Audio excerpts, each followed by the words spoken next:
ವೀಕ್ಷಕರೇ ನಮಸ್ಕಾರ. ಇದರಿಂದ ನ್ಯೂಸ್ ಬುಲೆಟಿನ್ಗೆ ಸ್ವಾಗತ. ನಾನು ಸಂಗೀತ. ಚಿಕ್ಕಮಗಳೂರು ಜಿಲ್ಲೆ ತರೀಕೆರೆ ತಾಲೂಕು ಬಂಜಾರ ಸಮಾಜದ ಕಾರ್ಯಾಧ್ಯಕ್ಷರಾಗಿ ಎಚ್ಎಲ್ ಮಂಜುನಾಥ್ ಅವರು ಆಯ್ಕೆಯಾಗಿದ್ದಾರೆ. ತಾಲೂಕಾ ಬಂಜಾರ ಸಮಾಜದ ಕಾರ್ಯಾಧ್ಯಕ್ಷರಾಗಿ ಎಚ್ಎಲ್ ಮಂಜುನಾಥ್ ಆಯ್ಕೆ.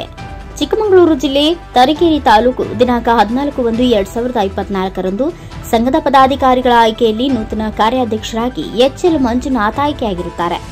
ತಾಲೂಕಿನ ವಿವಿಧ ಗ್ರಾಮಗಳಿಂದ ಭಾಗವಹಿಸಿದ್ದು ಡಾಕ್ಟರ್ ಬಿಆರ್ ಅಂಬೇಡ್ಕರ್ ಭವನದಲ್ಲಿ ಸಭೆಯನ್ನ ಕರೆಯಲಾಗಿತ್ತು. ಈ ಸಭೆಯಲ್ಲಿ 14 ಮತಗಳನ್ನು ಪಡೆದ ಕರುಕುಚ್ಚಿ ರಾಮ್ ನಾಯಕ್ ಅಧ್ಯಕ್ಷರಾಗಿ ಆಯ್ಕೆಯಾದರು. 12 ಮತಗಳನ್ನು ಪಡೆದ ಹೊಸಳ್ಳಿ ತಾಂಡ್ಯದ ಮತ್ತು ಹುಣಸಘಟ್ಟ ಗ್ರಾಮ ಪಂಚಾಯಿತಿಯ ಮಾಜಿ ಅಧ್ಯಕ್ಷರಾದ ಹಾಗೂ ಆರಾಧನಾ ಕಮಿಟಿ ಮಾಜಿ ಸದಸ್ಯರಾದ ಎಂಎ ಪದವೀಧರರಾದ ಇವರು ಇತಿಹಾಸ ಉಪನ್ಯಾಸಕರಾಗಿ ಹಲವು ವರ್ಷಗಳ ಕಾಲ ಸೇವೆ ಸಲ್ಲಿಸಿರುತ್ತಾರೆ. ಇದೀಗ ಕಾಂಗ್ರೆಸ್ ಸೇಲ್ ಕಮಿಟಿಯ ಜಿಲ್ಲಾ ಉಪಾಧ್ಯಕ್ಷರಾಗಿ ಕಾರ್ಯನಿರ್ವಹಿಸುತ್ತಿರುವ ಎಚ್ಎಲ್ ಮಂಜುನಾಥ್ ಇವರು ಸಮಾಜದ ಅಭಿವೃದ್ಧಿಗಾಗಿ ಸಂಘಟನೆಗೆ ಒತ್ತು ನೀಡಲು ಕಾರ್ಯಾಧ್ಯಕ್ಷರಾಗಿ ಆಯ್ಕೆಯಾಗಿರುವುದಕ್ಕೆ ಸಮಾಜದ ವಿವಿಧ ಮುಖಂಡರುಗಳಿಂದ ಅಭಿನಂದನೆ ವ್ಯಕ್ತವಾಗಿದೆ.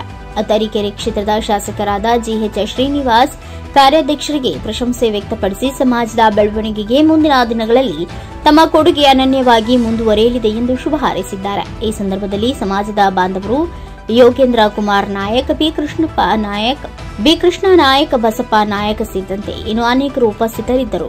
Pradeep HE NKS TV4 news Tarikere. Tarikere taluk ರೈತ ದಿನಾಚರಣೆ ಹಾಗೂ ಸುಗ್ಗಿ ಸಂಭ್ರಮ ಕಾರ್ಯಕ್ರಮ ಯಶಸ್ವಿಯಾಗಿ ನಡೆಯಿತು. ತಾವು ಅನೇಕ ಜಿಲ್ಲೆಗಳಲ್ಲಿ ಜಿಲ್ಲಾಧಿಕಾರಿಯಾಗಿ ಕಾರ್ಯನಿರ್ವಹಿಸಿದ್ದು ಇದೇ ಮೊದಲ ಬಾರಿಗೆ ಸುಗ್ಗಿ ಸಂಭ್ರಮ ಎಂಬ ಕಾರ್ಯಕ್ರಮ ಕೃಷಿ ಇಲಾಖೆಯ ವತಿಯಿಂದ ನಡೆಯುತ್ತಿರುವುದನ್ನು ಕಣ್ಣಾರೆ ಕಂಡಿದ್ದು, ಬರಗಾಲ ಇರುವಂತಹ ಈ ವರ್ಷ ಲಿಂಗದಹಳ್ಳಿ ಸರ್ಕಾರಿ ಬೀಜೋತ್ಪಾದನಾ ಕೇಂದ್ರದಲ್ಲಿ ತೊಗರಿ ಮತ್ತು ರಾಗಿ ಬೆಳೆಯನ್ನು ಬೆಳೆದು ಅತ್ಯುತ್ತಮ ಇಳುವರಿ ಪಡೆದಿರುವುದಕ್ಕೆ ಸಂಬಂಧಪಟ್ಟ ಇಲಾಖಾಧಿಕಾರಿ ವರ್ಗದವರ ಶ್ರಮವೇ ಮುಖ್ಯ ಕಾರಣವಾಗಿದೆ ಅಂತ ಜಿಲ್ಲಾಧಿಕಾರಿ ಮೀನಾ ನಾಗರಾಜ್ ಹೇಳಿದರು. ಲಿಂಗದಹಳ್ಳಿ ಬೀಜೋತ್ಪಾದನಾ ಕೇಂದ್ರದ ಆವರಣದಲ್ಲಿ ನಡೆದ ಸುಗ್ಗಿ ಸಂಭ್ರಮ ಮತ್ತು ರೈತ ದಿನಾಚರಣೆಯಲ್ಲಿ ಭಾಗವಹಿಸಿ ಮಾತನಾಡಿದ ಅವರು, ಇಲ್ಲಿ ಬೆಳೆದ ಬಿತ್ತನೆ ಬೀಜಗಳನ್ನು ರಾಜ್ಯ ಹಾಗೂ ಕೇಂದ್ರ ಸರ್ಕಾರಗಳ ಬೀಜ ನಿಗಮಗಳ ಮೂಲಕ ಸಂಸ್ಕರಿಸಿ ರೈತರಿಗೆ ನೀಡಲಿದ್ದು, ರೈತರು ಈ ಉತ್ಪನ್ನಗಳನ್ನು ಬಳಸುವ ಮೂಲಕ ತಮ್ಮ ಆದಾಯವನ್ನು ಹೆಚ್ಚಿಸಿಕೊಳ್ಳಬೇಕು. ಕೃಷಿ ಇಲಾಖೆಯ ಅಧಿಕಾರಿಗಳಂತೆಯೇ ಇನ್ನಿತರ ಇಲಾಖೆಗಳ ಅಧಿಕಾರಿಗಳು ಉತ್ತಮವಾಗಿ ಕಾರ್ಯನಿರ್ವಹಿಸುವ ಮೂಲಕ ಸರ್ಕಾರದ ಯೋಜನೆಗಳನ್ನು ಅನುಷ್ಠಾನಕ್ಕೆ ತರಬೇಕು ಅಂತ ಸಲಹೆ ಕೊಟ್ಟರು. ಕಾರ್ಯಕ್ರಮವನ್ನು ಉದ್ಘಾಟಿಸಿ ಮಾತನಾಡಿದ ಶಾಸಕ KH ಶ್ರೀನಿವಾಸ್, ಈ ಬಾರಿ ತರೀಕೆರೆ ತಾಲೂಕಿನಲ್ಲಿ ವಾಡಿಕೆಯ 32% ಮಳೆಯಾಗಿದ್ರೂ 100 ಎಕರೆ ಬೀಜೋತ್ಪಾದನಾ ಕೇಂದ್ರದ ಜಮೀನಿನಲ್ಲಿರುವ 12 ಎಕರೆ ಪ್ರದೇಶದಲ್ಲಿ ತೊಗರಿ ಬೆಳೆ ಮತ್ತು 20 ಎಕರೆಯಲ್ಲಿ ರಾಗಿ ಬೆಳೆಯನ್ನು ಉತ್ತಮವಾಗಿ ಬೆಳೆದಿದ್ದು, ಕಡಿಮೆ ಮಳೆಯಾಶ್ರಿತ ಜಮೀನುಗಳಲ್ಲೂ ಸಹ ರೈತರು ಹೆಚ್ಚಿನ ಆದಾಯ ಪಡೆಯಬಹುದಾಗಿದ್ದು, ಬರಗಾಲದಿಂದಾಗಿ ಮುಂಗಾರಿನ ಬೆಳೆಗಳೆಲ್ಲವೂ ರೈತರ ಕೈತಪ್ಪಿ ಹೋಗಿದ್ದು, ತಾಲೂಕಿನ ಪ್ರತಿ ಎಕರೆ ಜಮೀನಿಗೂ ರಾಜ್ಯ ಸರ್ಕಾರದ ವತಿಯಿಂದ 890 ರೂಪಾಯಿಗಳಂತೆ ಬೆಳೆ ಪರಿಹಾರವನ್ನು ನೀಡಲಿದೆ ಅಂತ ಹೇಳಿದ್ರು. ಇನ್ನು ಈ ಒಂದು ಕಾರ್ಯಕ್ರಮದಲ್ಲಿ ಜಿಲ್ಲಾ ಜಂಟಿ ನಿರ್ದೇಶಕರಾದ HL ಸುಜಾತ, ಜಿಲ್ಲಾ ಪಂಚಾಯತ್ ಮುಖ್ಯ ಕಾರ್ಯನಿರ್ವಹಣಾಧಿಕಾರಿ ಗೋಪಾಲಕೃಷ್ಣ, ಕೃಷಿ ಅಧಿಕಾರಿಗಳಾದ MR ಹಂಸವೇಣಿ ಮತ್ತು ಲೋಕೇಶಪ್ಪ, ತೋಟಗಾರಿಕಾ ಅಧಿಕಾರಿ ಪೂರ್ಣಿಮಾ, ಕೃಷಿಕ ಸಮಾಜದ ತಾಲೂಕು ಅಧ್ಯಕ್ಷ MR ಚಂದ್ರಮೌಳಿ, ಕೃಷಿಕ ಸಮಾಜ ರಾಜ್ಯ ಪ್ರತಿನಿಧಿ BR ರವಿ, ಲಿಂಗದಹಳ್ಳಿ ಗ್ರಾಮ ಪಂಚಾಯಿತಿ ಅಧ್ಯಕ್ಷೆ ರತ್ನಮ್ಮ, ಸಿರಿಧಾನ್ಯ ಕೃಷಿಕರಾದ ಕಡೂರು ಮಂಜುನಾಥ್ ಮುಂತಾದವರು ಸಮಾರಂಭವನ್ನು ಉದ್ದೇಶಿಸಿ ಮಾತನಾಡಿದರು. Pradeep HE NKS TV4 Tarikere. Chikkamagaluru ಜಿಲ್ಲೆ ನರಸಿಂಹರಾಜಪುರ ತಾಲೂಕಿನ ITI ಅತಿಥಿ ಬೋಧಕರು ಅನಿರ್ದಿಷ್ಟಾವಧಿ ಮುಷ್ಕರವನ್ನ ನಡೆಸುತ್ತಿದ್ದಾರೆ. ಚಿಕ್ಕಮಗಳೂರು ಜಿಲ್ಲೆ ನರಸಿಂಹರಾಜಪುರ ತಾಲೂಕು ಸರ್ಕಾರಿ ಕೈಗಾರಿಕಾ ತರಬೇತಿ ಸಂಸ್ಥೆಯಲ್ಲಿ ಸುಮಾರು 2 ರಿಂದ 20 ವರ್ಷಗಳ ಅನುಭವವುಳ್ಳ 700 ರಿಂದ 800 ಜನ ಅತಿಥಿ ಬೋಧಕರು ದಿನದ 6 ಗಂಟೆಯಿಂದ 8 ಗಂಟೆಗಳ ಕಾಲ ಕಾರ್ಯನಿರ್ವಹಿಸ್ತಾ ಇದ್ದು, ಕೇವಲ 4 ಗಂಟೆಗೆ 125ರಂತೆ ದಿನಕ್ಕೆ 500 ರೂಪಾಯಿಗಳ ಸಂಭಾವನೆಯನ್ನು ಪಡೆಯುತ್ತಿದ್ದು, ಈ ಸಂಭಾವನೆಯು ನಮ್ಮ ಜೀವನೋಪಾಯಕ್ಕೆ ಅತಿ ಕಡಿಮೆಯಾಗಿದ್ದು, ಈಗಿನ ದುಬಾರಿ ಬೆಲೆ ಏರಿಕೆಯಲ್ಲಿ ಜೀವನವನ್ನು ನಡೆಸೋದು ಸಂಕಷ್ಟಕರವಾಗಿದೆ. ಜೊತೆಗೆ ಪ್ರತಿ 3 ರಿಂದ 6 ತಿಂಗಳಿಗೊಮ್ಮೆ ಸಂಭಾವನೆಯನ್ನು ಪಡೆಯುತ್ತಿದ್ದು, ಪ್ರತಿ ತಿಂಗಳಿಗೊಮ್ಮೆ ಸಂಭಾವನೆಯೂ ಸಿಗೋದಿಲ್ಲ. ಇದು ನಮ್ಮ ಜೀವನ ನಿರ್ವಹಣೆಗೆ ಬಹಳಷ್ಟು ಸಂಕಷ್ಟಗಳನ್ನು ತಂದಿದೆ. ಯಾವುದೇ ಸೇವಾ ಭದ್ರತೆಯೂ ಸಹ ಇಲ್ಲದೆ ದುಡಿತಿದ್ದು, ದಿನಗೂಲಿ ನೌಕರರಿಗಿಂತ ಕಡಿಮೆ ಸಂಭಾವನೆಯನ್ನು ಪಡೆಯುತ್ತಿದ್ದೇವೆ. ಈ ಹಿಂದೆ ಹಲವಾರು ಬಾರಿ ಸರ್ಕಾರದ ಗಮನಕ್ಕೆ ನಮ್ಮ ಮನವಿಯನ್ನು ಕೊಟ್ಟಿದ್ದು ಯಾವುದೇ ಪ್ರಯೋಜನವಾಗಿರೋದಿಲ್ಲ. ಹಾಗಾಗಿ ನಮ್ಮ ಹಕ್ಕೊತ್ತಾಯಗಳನ್ನು ಈಡೇರಿಸಬೇಕೆಂದು ದಿನಾಂಕ 18/1/2024 ಗುರುವಾರದಂದು ಫ್ರೀಡಂ ಪಾರ್ಕ್ ಬೆಂಗಳೂರಿನಲ್ಲಿ ಅನಿರ್ದಿಷ್ಟಾವಧಿ ಮುಷ್ಕರವನ್ನು ಹಮ್ಮಿಕೊಂಡಿದ್ದು, ರಾಜ್ಯದ ಎಲ್ಲ ಸರ್ಕಾರಿ ಕೈಗಾರಿಕಾ ತರಬೇತಿ ಸಂಸ್ಥೆಯಲ್ಲಿ ಸೇವೆ ಸಲ್ಲಿಸುತ್ತಿರುವ ಅತಿಥಿ ಬೋಧಕರು ಭಾಗಿಯಾಗಿ ಮುಷ್ಕರವನ್ನು ಯಶಸ್ವಿಗೊಳಿಸಬೇಕಾಗಿ ಅತಿಥಿ ಉಪನ್ಯಾಸಕ ಬೋಧಕ ಸಂಘದ ರಾಜ್ಯಾಧ್ಯಕ್ಷರಾದ ನಾಗವೇಣಿ ತಿಳಿಸಿದ್ದಾರೆ. ಇನ್ನು ಇವರ ಹಕ್ಕೊತ್ತಾಯಗಳು ಹೀಗಿದೆ.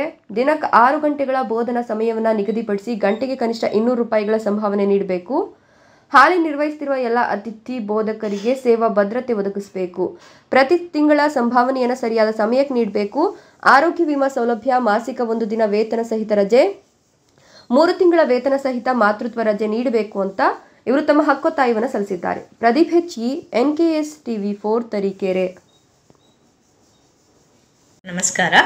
ನನ್ನ ಹೆಸರು ಶ್ರೀಮತಿ ನಾಗವೇಣಿ, ಸರ್ಕಾರಿ ಕೈಗಾರಿಕಾ ಅತಿಥಿ ಬೋಧಕರ ಸಮಿತಿ, ಚಿಕ್ಕಮಗಳೂರು ಜಿಲ್ಲೆ.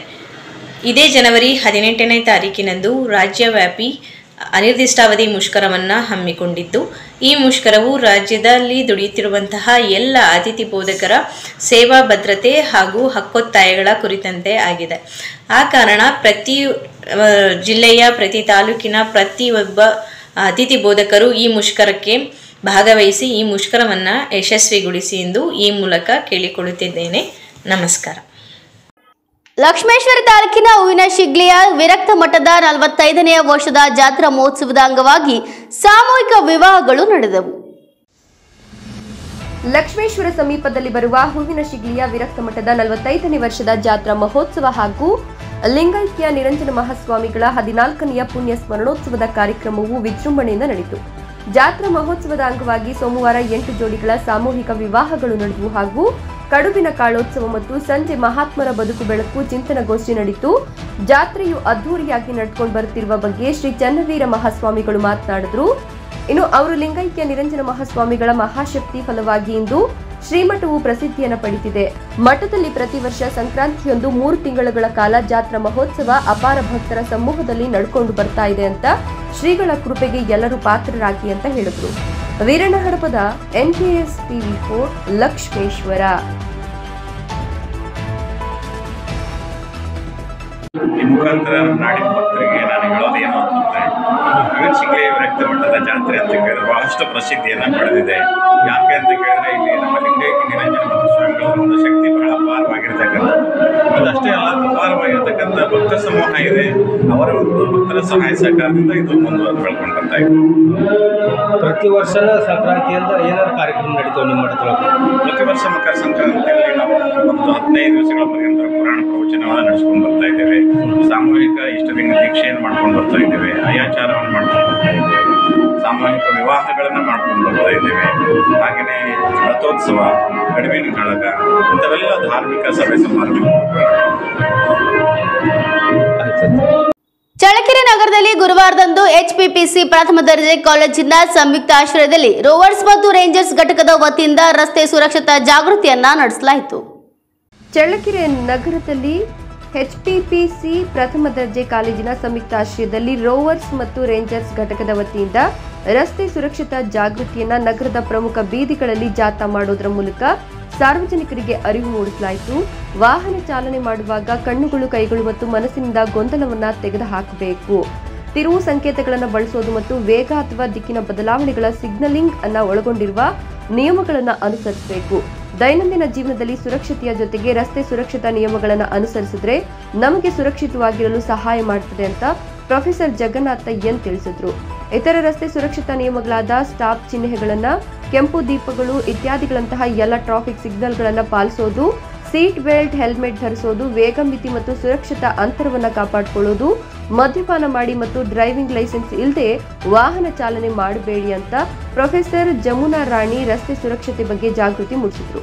ಈ ಸಂದರ್ಭದಲ್ಲಿ ಪ್ರೊಫೆಸರ್ ಜಗನ್ನಾಥ್, ಜಮುನಾ ರಾಣಿ, ತಿಪ್ಪೇಸ್ವಾಮಿ, ವಿದ್ಯಾರ್ಥಿಗಳಾದ ಮಂಜುನಾಥ್, ಅಶೋಕ, ನರಸಿಂಹ, ಶಿಲ್ಪಾ, ದಿವ್ಯಾ, ವರ್ಷಿಣಿ ಹಾಗೂ ಕಾಲೇಜಿನ ವಿದ್ಯಾರ್ಥಿಗಳು ಹಾಜರಿದ್ದರು.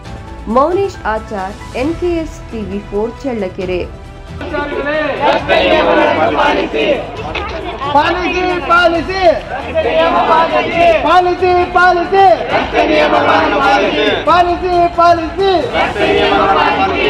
ಕುಡಿದು ವಾಹನ ಚಲಾಯಿಸಬೇಡಿ. ವಾಹನ ಚಲಾಯಿಸಬೇಡಿ. ವಾಹನ ಚಲಾಯಿಸಬೇಡಿ. ವಾಹನ ಚಲಾಯಿಸುವಾಗ ಮೊಬೈಲ್ ಬಳಸಬೇಡಿ. ವಾಹನ ಚಲಾಯಿಸುವಾಗ ಮೊಬೈಲ್ ಬಳಸಬೇಡಿ. ವಾಹನ ಚಲಾಯಿಸುವಾಗ ಮೊಬೈಲ್ ಬಳಸಬೇಡಿ.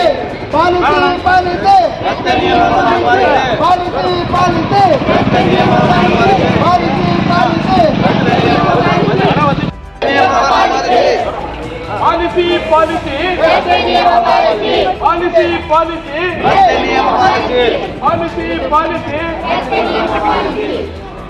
ಯಾದಗಿರಿ ಜಿಲ್ಲೆ ಹುಣಸಗಿ ತಾಲೂಕಿನ ನಾರಾಯಣಪುರ ಬಸವಸಾಗರ ಜಲಾಶಯಕ್ಕೆ ಸರ್ಕಾರದ ನಿರ್ಲಕ್ಷ್ಯದಿಂದ ಕನಿಷ್ಠ ಇರಬೇಕಾದಂತಹ ಸೌಲಭ್ಯ ಕೂಡ ಇಲ್ಲದಂತಾಗಿದೆ. ಯಾದಗಿರಿ ಜಿಲ್ಲೆಯ ಹುಣಸಗಿ ತಾಲೂಕಿನ ನಾರಾಯಣಪುರ ಜಲಾಶಯದಿಂದ ಬಿಜಾಪುರ, ರಾಯಚೂರು, ಯಾದಗಿರಿ ಹಾಗೂ ಹೈದರಾಬಾದ್ ಕರ್ನಾಟಕ ಜಿಲ್ಲೆಗಳಲ್ಲಿ ಪ್ರಮುಖ ಜಲಾಶಯವಾಗಿರುವ ಬಸವಸಾಗರ ಜಲಾಶಯ ನಾರಾಯಣಪುರ ಪ್ರವಾಸಿಗರ ಅಚ್ಚುಮೆಚ್ಚಿನ ತಾಣವಾಗಿದ್ದರೂ ಜನಪ್ರತಿನಿಧಿಗಳು ಹಾಗೂ ಸರ್ಕಾರದ ನಿರ್ಲಕ್ಷ್ಯದಿಂದ ಕನಿಷ್ಠ ಇರಬೇಕಾದಂತಹ ಸೌಲಭ್ಯ ಕೂಡ ಇಲ್ಲದಂತಾಗಿದೆ. ಮಳೆಗಾಲದಲ್ಲಿ ಲಕ್ಷಾಂತರ ಪ್ರವಾಸಿಗರು ಡ್ಯಾಂನಿಂದ ಬಿಡುವ ನೀರನ್ನು ನೋಡಲು ಆಗಮಿಸುತ್ತಾರೆ. ಬರುವಂತ ಪ್ರವಾಸಿಗರಿಗೆ ಡ್ಯಾಂ ಸುತ್ತಲೂ ಇರುವ ಮುಳ್ಳು ಕಂಟಿಗಳು ಈಗ ಸ್ವಾಗತವನ್ನ ಕೋರ್ತಿವೆ. ಹೆಸರಿಗೆ ಮಾತ್ರ ಗಾರ್ಡನ್ ನಿರ್ಮಿಸಿರುವ ಅರಣ್ಯ ವಿಭಾಗ ವಲಯವು ಗಾರ್ಡನ್ ನಿರ್ಮಾಣ ಮಾಡಿದ್ದು ಅದು ಪ್ರವಾಸಿಗರಿಗೆ ಕಾಣದಂತೆ ಮರೆಮಾಚಿದೆ. ಪ್ರವಾಸಿಗರು ಗಾರ್ಡನ್ಗೆ ಹೋಗಲು ಗೇಟ್ ಕೂಡ ಇಲ್ಲ, ಒಳಗಡೆ ಹೋಗಲು ಅವಕಾಶ ಕೂಡ ಇಲ್ಲದಂತೆ ಮಾಡಲಾಗಿದೆ. ಇನ್ನು ಡ್ಯಾಮಿನ ಮುಂಭಾಗ ಮತ್ತು ಅಕ್ಕಪಕ್ಕ ನೂರಾರು ಹೆಕ್ಟೇರ್ ಪ್ರದೇಶ ಖಾಲಿ ಜಾಗವಿದ್ದು ಮುಳ್ಳು ಗಂಟೆಗಳಿಂದ ಕೂಡಿಕೊಂಡಿದೆ. ಈ ಪ್ರದೇಶವನ್ನ ಸದ್ಬಳಕೆ ಮಾಡಿಕೊಂಡಿದ್ದಲ್ಲಿ ಅಂದ್ರೆ ವಾರ್ಡ್ ಜೋನ್, ಜಲಕ್ರೀಡೆ ಇರಬಹುದು, ಕಾರಂಜಿ ಇರಬಹುದು, ಮಕ್ಕಳಿಗೆ ಮನೋರಂಜನಾ ಸೌಕರ್ಯಗಳು, ಬುತ್ತಿಕಟ್ಟು ನಿರ್ಮಿಸಿ ಅಂತಾರಾಷ್ಟ್ರೀಯ ಪ್ರವಾಸಿ ತಾಣವನ್ನಾಗಿ ಮಾಡಬಹುದಿತ್ತು. ಆದ್ರೆ ಈ ಭಾಗದ ಜನಪ್ರತಿನಿಧಿಗಳು ಮತ್ತು ನಿಗಮದ ಅಧಿಕಾರಿಗಳ ನಿರ್ಲಕ್ಷ್ಯದಿಂದ ಡ್ಯಾಂ ನಿರ್ಮಾಣ ಆದಾಗಿನಿಂದಲೂ ಪ್ರವಾಸಿ ತಾಣವಾಗದೆ ಉಳಿದಿರೋದು ವಿಪರ್ಯಾಸ. ಈಗ ನಾರಾಯಣಪುರ ಜಲಾಶಯವು ಮುಳ್ಳುಗಂಟೆ ತುಂಬಿ ತುಳುಕ್ತಾ ಇದೆ. ಇನ್ನೇನು ಸಾಮಾನ್ಯವಾಗಿ ಮುಳ್ಳುಗಂಟೆ ಡ್ಯಾಂ ಎಂದೇ ಹೆಸರುವಾಸಿಯಾಗುವ ಸಂಭವ ಕೂಡ ಕಾಣ್ತಾ ಇದೆ. ಸದ್ಯ ದಕ್ಷ ಆಡಳಿತಗಾರರಾಗಿ ಕೆಪಿ ಮೋಹನ್ ರಾಜ್ ಐಎಎಸ್ ರವರು ಕೃಷ್ಣ ಭಾಗ್ಯ ಜಲ ನಿಗಮ ಎಂಡಿ ಆಗಿ ಬಂದಿರೋದು ಅಭಿವೃದ್ಧಿ ಕನಸು ಕಾಣುವಂತೆ ಮಾಡಿದೆ. ನಾರಾಯಣಪುರ ಜಲಾಶಯವು ಕೂಡ ಅಂತಾರಾಷ್ಟ್ರೀಯ ಪ್ರವಾಸಿ ತಾಣ ಆಗೋದ್ರಲ್ಲಿ ಸಂಶಯ ಇಲ್ಲ. ವಿಶ್ವವಿಖ್ಯಾತ ಛಾಯಾ ಭಗವತಿ ದೇವಸ್ಥಾನ, ಕೋರಿ ಸಂಗಮೇಶ್ವರ ದೇವಸ್ಥಾನ, ಉತ್ತರ ಕರ್ನಾಟಕದಲ್ಲೇ ಪ್ರಸಿದ್ಧಿ ಪಡೆದಿರುವ ಗಡ್ಡಿ ಗದ್ದೆಮ್ಮ ದೇವಿ ದೇವಸ್ಥಾನಗಳು ನಾರಾಯಣಪುರ ಡ್ಯಾಂ ಸಮೀಪ ಕೂಗಳತೆಯಲ್ಲಿಯೇ ಇವೆ. ದಕ್ಷ ಜಿಲ್ಲಾಧಿಕಾರಿಗಳಾಗಿ ಸೇವೆ ಮಾಡಿ ಅಪಾರ ಅಭಿವೃದ್ಧಿ ಕಾರ್ಯಗಳನ್ನು ಮಾಡಿದ್ದಾರೆ. ಕೊಪ್ಪಳ ಜಿಲ್ಲೆಯಲ್ಲಿ ಬರ್ತಿದ್ದ ತುಂಗಭದ್ರಾ ಡ್ಯಾಂ ಪ್ರವಾಸಿಗರ ನೆಚ್ಚಿನ ತಾಣವಾಗಿದೆ. ಅದೇ ರೀತಿಯಲ್ಲಿ ನಾರಾಯಣಪುರ ಜಲಾಶಯವನ್ನ ಪ್ರವಾಸಿಗರ ನೆಚ್ಚಿನ ತಾಣವನ್ನಾಗಿ ಮಾಡುವ ಜವಾಬ್ದಾರಿ ಕೂಡ ಇವರ ಮೇಲೆಯೇ ಇದೆ. Shivu Rathod, NKS TV4, Yadgir.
ಸಿಂಧನೂರು ತಾಲೂಕಿನ ತಿಪ್ಪನಹಟ್ಟಿ ಯುವಕರಿಂದ ರಾಮಭಕ್ತರಿಗೆ ಅಕ್ಷತೆಯನ್ನ ನೀಡಿ ಆಹ್ವಾನವನ್ನ ನೀಡಲಾಯಿತು. ತಿಪ್ಪನಹಟ್ಟಿ ಯುವಕರಿಂದ ರಾಮಭಕ್ತರಿಗೆ ಅಕ್ಷತೆ ನೀಡಿ ಆಹ್ವಾನ. ಸಿಂಧನೂರು ಬಹುಜನರ ಬಹುದಿನದ ಕನಸಾಗಿದ್ದ ಅಯೋಧ್ಯೆಯಲ್ಲಿ ರಾಮ ಮಂದಿರ ನಿರ್ಮಾಣದ ಸಾಕಾರಗೊಂಡಿದೆ. ಜನವರಿ 22ರಂದು ಗರ್ಭಗುಡಿಯಲ್ಲಿ ರಾಮಮೂರ್ತಿ ಪ್ರತಿಷ್ಠಾಪನೆ ನಡೆಯಲಿದ್ದು, ಅದರ ನಿಮಿತ್ತ ಶ್ರೀರಾಮ ಭಕ್ತರಿಗೆ ಅಯೋಧ್ಯೆಯಿಂದ ತಂದ ಅಕ್ಷತೆ ನೀಡಿ ಆಹ್ವಾನಿಸಲಾಯಿತು. ಹಲವು ವಿರೋಧಗಳ ನಡುವೆ ಹಲವಾರು ವರ್ಷಗಳ ಸುದೀರ್ಘ ಹೋರಾಟದ ಪ್ರತಿಫಲವಾಗಿ ಶ್ರೀರಾಮ ಮಂದಿರ ಲೋಕಾರ್ಪಣೆಗೊಳ್ಳಲಿದೆ. ಇಂದು ತಾಲೂಕಿನ ತಿಪ್ಪನಹಟ್ಟಿ ಗ್ರಾಮದಲ್ಲಿ ಯುವಕರು ಸೇರಿ ಅಯೋಧ್ಯೆಯಿಂದ ಬಂದಂತಹ ಆಹ್ವಾನ ಪತ್ರ, ಅಕ್ಷತೆ, ಶ್ರೀರಾಮ ಭಾವಚಿತ್ರ, ಧ್ವಜ ನೀಡಿ ಶ್ರೀರಾಮ ಘೋಷಣೆಗಳನ್ನು ಕೂಗುತ್ತಾ ನೂರಾರು ಜನರನ್ನು ಕಾರ್ಯಕ್ರಮಕ್ಕೆ ಆಹ್ವಾನಿಸಿದರು. ಈ ಸಮಯದಲ್ಲಿ ಮಲ್ಲಯ್ಯ ನಾಯಕ್, ಆದೇಶ್ ಪೂಜಾರಿ, ಭೀಮಣ್ಣ ಬ್ಯಾಗ್ವಾಟ್, ಚಿರಂಜೀವಿ, ದೇವು ಚೌಹಾಣ್ ಸೇರಿದಂತೆ ಇನ್ನು ಅನೇಕರು ಉಪಸ್ಥಿತರಿದ್ದರು. Yankoba Nayak, Bootala Dinni, NKS TV4 news, Sindhanur. ಬ್ರಿಟಿಷರ ಕಾಲದಲ್ಲಿ 200 ವರ್ಷ ಹೋರಾಟ ಮಾಡಿದ್ರು. ಸ್ವಾತಂತ್ರ್ಯ ಬಂದಾಗ 75 ವರ್ಷ ಹೋರಾಟ ಮಾಡಿದ್ವಿ. ಇವತ್ತು ನಮಗ ರಾಮ ಜನ್ಮಕ್ಕೆ ಕಟ್ಟಾಕೊಂಡು ಇವತ್ತು ಈ 2-3 ವರ್ಷದಲ್ಲೇ ಮೋದಿ ಸರ್ಕಾರದಿಂದ BJP ಹಿಂದುತ್ವ ಸರ್ಕಾರದಿಂದ ಇವತ್ತು ನಮ್ಮ ಈ ಹಿಂದುತ್ವವನ್ನು ನೆಲೆಯನ್ನು ಮುಗಿಸೋಕೆ ನಮ್ಮ ಭಾರತ ದೇಶದಲ್ಲಿ ಪ್ರತಿಯೊಬ್ಬರು ಬಹಳಷ್ಟು ಶ್ರಮ ವಹಿಸಿ ಅದನ್ನು ಮೊದಲಿದ್ದ ಹೋರಾಟ ಮಾಡ್ಕೊಂಡು ಬಂದಾರ. ಇವತ್ತು ಅದು ನೀವು ಮಾಡಿದ್ದಲ್ಲ, ಅದು ಭಾಳ ವರ್ಷದಿಂದ ಅವರು ಹೋರಾಟ ಒಂದು ಕ್ರಾಂತಿಯಿಂದಾಗಿ ಇವತ್ತು ನಮ್ಮ ರಾಮ ಜನ್ಮಾಷ್ಟಮಿಯನ್ನು ಇವತ್ತು ನಾಳೆ ಜನವರಿ 22ನೇ ತಾರೀಕು ಅಯೋಧ್ಯೆಯಲ್ಲಿ ಪ್ರತಿಷ್ಠಾಪನೆ ಮಾಡಲಾಗುತ್ತದೆ. ಅದಕ್ಕೆ ಎಲ್ಲರೂ ನಾವು ಸಹಕರಿಸಿ ನಾವು ರಾಮ ಮಂದಿರ ಅಯೋಧ್ಯಕ್ಕೆ ಹೋಗೋ ಪ್ರಯತ್ನದಲ್ಲಿ ಇರಬೇಕೆಂದು ಎಲ್ಲ ರಾಮನ ಭಕ್ತಾದಿಗಳಿಗೆ ಒಂದು ವಿನಂತಿಸಿಕೊಳ್ಳುತ್ತೇವೆ. ಇದಿಷ್ಟು ಇದರಿಂದ ಪ್ರಮುಖ ಸುದ್ದಿಗಳ ನ್ಯೂಸ್ ಬುಲೆಟಿನ್. ನಿರಂತರ ಸುದ್ದಿಗಳಿಗಾಗಿ ನೋಡ್ತಾ ಇರಿ NKS TV4. ಇದು ನಿರಂತರ ಕಾರ್ಯಪಡೆ.